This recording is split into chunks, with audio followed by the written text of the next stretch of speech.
రెండవది తిరుపతి తిరుమల దేవస్థానం. ఈరోజు సుప్రీంకోర్టు ఈరోజు తీసుకున్నటువంటి నిర్ణయాన్ని నేను అభినందిస్తున్నాను. త్రిసభ్య మరి బెంచ్ టాస్క్ ఫోర్స్ అని వేశారు. ఒక మహిళ డాక్టర్ చనిపోయిన దానికి ఒక టాస్క్ ఫోర్స్ వేశారు. సిబిఐ ఎంక్వైరీ వచ్చింది. మరి అంతేకాదు మళ్ళా ఒక 2-3 రోజుల్లో మళ్ళా మానిటర్ చేస్తామని సుప్రీంకోర్టు చెప్పడం జరిగింది. నేను హృదయపూర్వకంగా అభినందిస్తున్నాను మరి సుప్రీంకోర్టు. మరి అదే రీతిలో ఈరోజు తీసుకున్నటువంటి నిర్ణయం, అదే రీతిలో దళితుల పట్ల కోర్టులలో వివక్ష కనిపిస్తా ఉంది. దళితుల పట్ల వివక్ష కనిపిస్తా ఉంది. మరి కారంచేడులో 6 చనిపోయారు, ఒక్కరికి శిక్ష పడలేదు.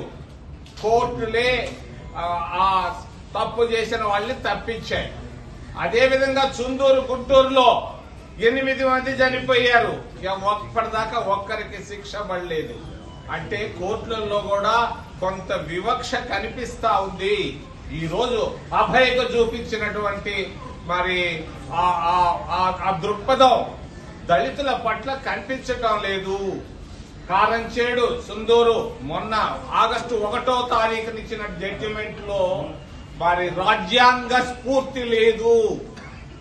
రాజ్యాంగ స్ఫూర్తితో ఆ జడ్జిమెంట్ రాలేదు.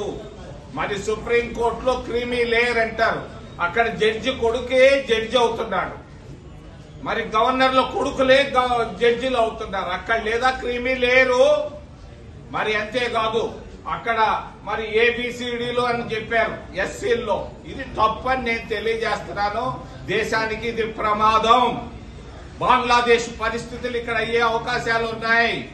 మరి నేను ఒకటి చెప్పదలుచుకున్నాను. సుప్రీం కోర్టులో 34 మంది జడ్జీలు ఉంటే జడ్జీల్లో ఏబిసిడి లేవే. ఒక వర్గమే 20 మంది ఉన్నారే. దాని గురించి ఏమనాలి? మరి కోర్టుల్లో కూడా ఎథిక్స్ ఉండాలి, మారల్స్ ఉండాలి. ఈ రోజు అభయ్కి చూపించినటువంటి ఆలోచన విధానం దళితుల పట్ల కూడా చూపించాలని వినయంగా విధేయతతో తల వంచి కోర్టును నేను ప్రార్థిస్తున్నాను మీ తరఫున. రెండో విషయం తిరుమల తిరుపతి దేవస్థానం. తిరుపతి ఒక గొప్ప పుణ్యక్షేత్రం. ఈ పుణ్యక్షేత్రంలో మరి కన్నీళ్లు కనిపిస్తున్నాయి.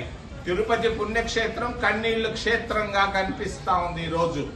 మరి ఏమి అక్కడ ఆకలి ఎక్కువగా కనిపిస్తా ఉంది, అప్పులు, రెండోది దరిద్రం, నిరుద్యోగం, అన్ని విధాలుగా ఇబ్బందులు పడుతున్నది. తిరుమల తిరుపతి దేవస్థానంలో పవిత్రమైనటువంటి గొప్ప పుణ్యక్షేత్రంలో తప్పులు జరుగుతున్నాయి. మొన్న అగ్ని ప్రమాదం జరిగింది. మదనపల్లి లాగా, పోలవరం లాగా అగ్ని ప్రమాదం జరిగింది. అక్కడ ఫైళ్లు గాల్ చేశారు. ఎందుకు గాల్ చేశారు? 1200 కోట్లు పవిత్రమైన డబ్బుల్ని కాంట్రాక్టర్లకు ఇచ్చి వాళ్ళ దగ్గర కమిషన్లు 100 కోట్ల రూపాయలు తీసుకున్నారు కొంతమంది పెద్ద మనుషులు. దీనిపైన ఎంక్వైరీ చేసింది ప్రస్తుత ప్రభుత్వం. మరి పెద్ద లెవెల్లో ఆఫీసర్లను వేస్తే అర్ధరాత్రప్పుడు మరి అక్కడ చూస్తున్నటువంటి విజిలెన్స్ అధికారులను అర్ధరాత్రప్పుడు ఎందుకు మార్చారు? నేను అడుగుతున్నాను చంద్రబాబు నాయుడిని. ఒక ఎస్పీ అక్కడ పనిచేస్తున్నటువంటి పర్యవేక్షిస్తూ పరిశోధన చేస్తున్నటువంటి విజిలెన్స్ అధికారిని అర్ధరాత్రిని మీరెందుకు ట్రాన్స్ఫర్ చేశారు? మరి ఎందుకు ఒక పెద్ద ప్రముఖుడు, ఒక రిటైర్డ్ జడ్జి ఎందుకు మరి ప్రభుత్వంతో మాట్లాడి ఆయన ట్రాన్స్ఫర్ చేయించాల్సి వచ్చింది అని నేను అడుగుతున్నాను నేరుగా, సూటిగా. తప్పులు జరుగుతున్నాయి, దర్శనాల్లో తప్పులు జరుగుతున్నాయి. 10% కాంట్రాక్టర్లో డబ్బు తీసుకుంటున్నారు తిరుమల తిరుపతి దేవస్థానంలో. మరి అక్కడ దర్శనాల్లో 90% అవినీతి దాగుంది. చిన్నోళ్లు కాదు పెద్దోళ్లు చేస్తున్నారు.